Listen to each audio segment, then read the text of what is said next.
Hi, it's Mike Stiles. Here's the Content Marketing Quickie for the week ending October 29th. You know, because you pay attention to such things, that the cable and satellite TV industry is getting disrupted. But do you know how fast? Moffett-Nathanson said it lost 179,000 customers. This same quarter last year, it was 83,000. Not impressed? Well, let me put it this way. More have dropped pay TV in the first 3 quarters of this year than all of last year. Experian Marketing says 5.6 million households are cord-cutting candidates, as 74% are more likely than average to say they don't watch as much traditional TV. Millennials are most likely to ditch, followed by Gen X. Michelle Manafee reports if you're on a cable TV company death watch, Time Warner and Comcast are taking the biggest hits, while AT&T and Verizon are frankly doing fine. Parks Associates says 58% of U.S. broadband households use at least one OTT video service monthly, while over a fourth use 2 or more, like me, because Netflix can't get HBO shows. Hey, give me your attention. Pay attention to me. See, I'm not as good at getting your attention as Facebook notifications, and they know that.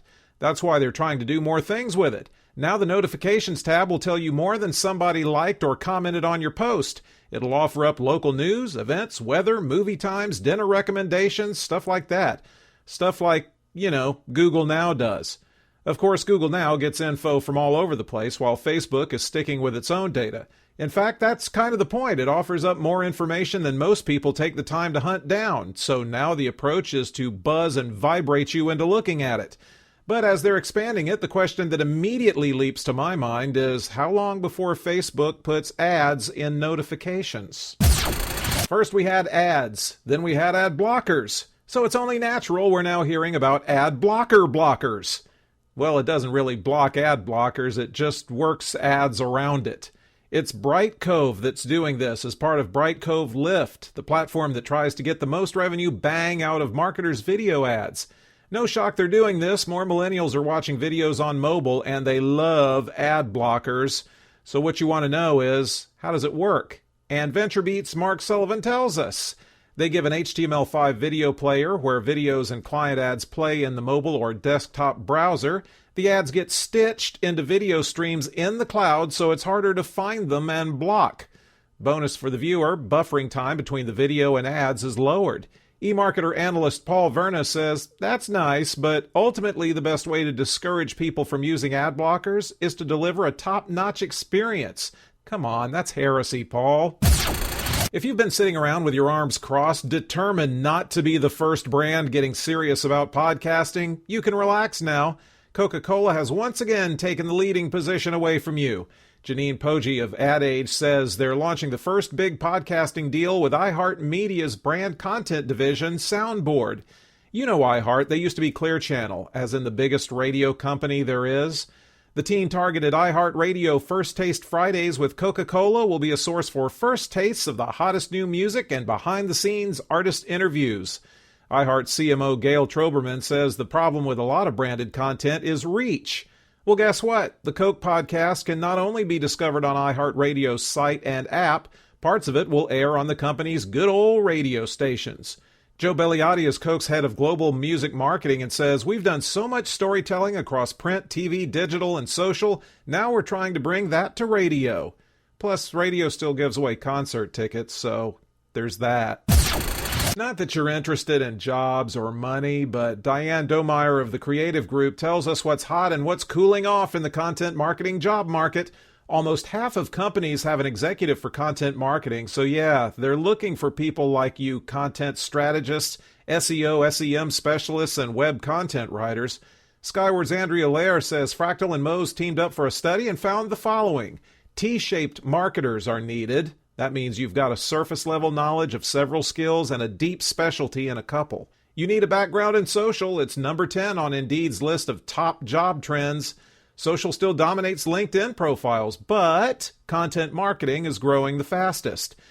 And here's an interesting thing. The number of job listings, including SEO, topped out in 2011 and fell over 50% by the first of this year. But the gig is still well paid, averaging over $100K a year, which is 70% more than the social average. Presenting AOL's U.S. State of the Video Industry Report. Okay, not the whole thing, but some fun facts from it. Traditional ad budgets are getting rated to fund digital video. Half of buyers who are doing that shifting are taking it from TV. Mobile video budgets have gone up 18% since 2014. 91% of buyers and 88% of publishers say programmatic video is working for them. About a third of them also use programmatic TV. And over 30% of brands' digital video budgets are going toward branded video. And of course, that number is expected to go nowhere but up. You and I both know that when Monet was painting water lilies, there were people asking him every other day, "Hey, Claude, what's the ROI of this painting stuff?" So aren't we glad today's brand content artists get that same pleasure?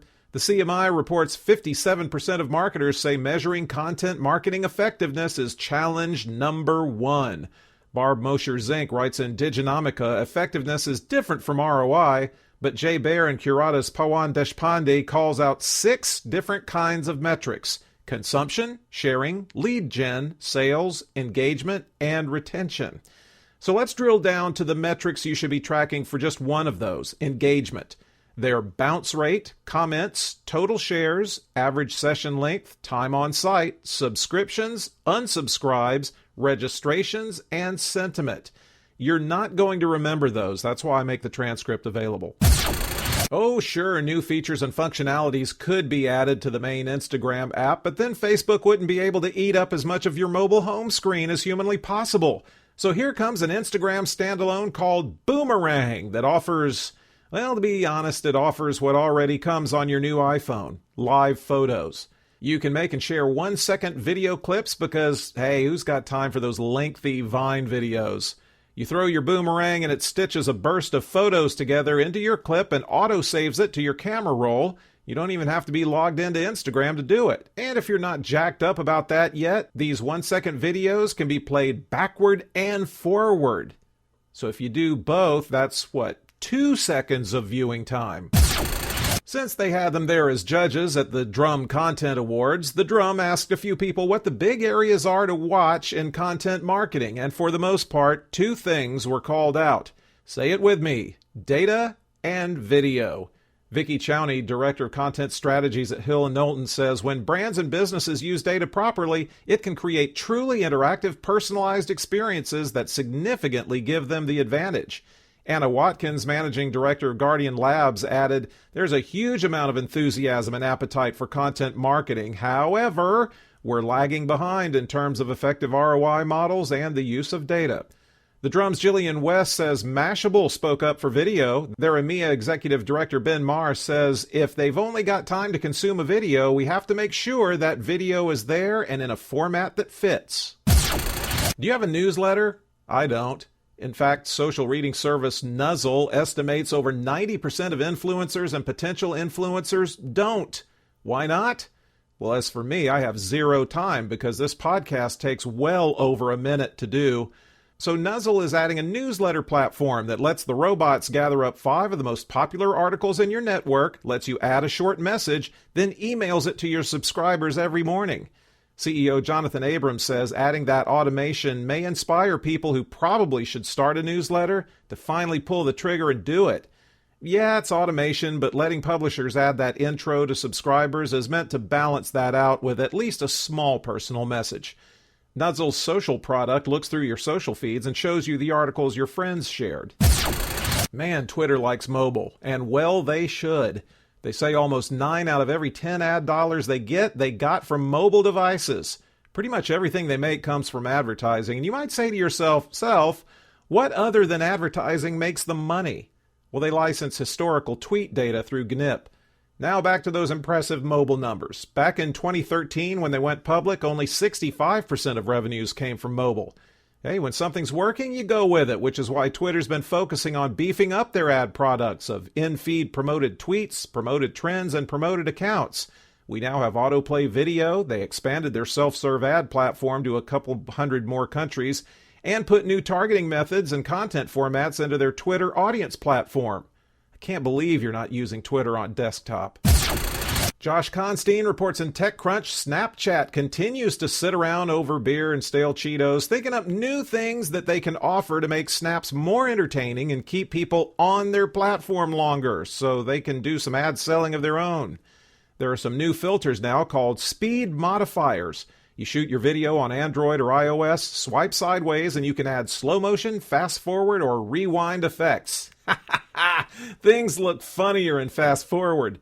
There's also 3D Touch for iPhone 6s and 6s Plus that lets you strong tap on the home screen icon to get options to send a snap or add a friend. Remember, just last month they added Snapchat lenses that let you put animated masks on your face. Ooh, I'm a cat! Meow! All right, that's it. The transcript is at brandcontentstudios.com.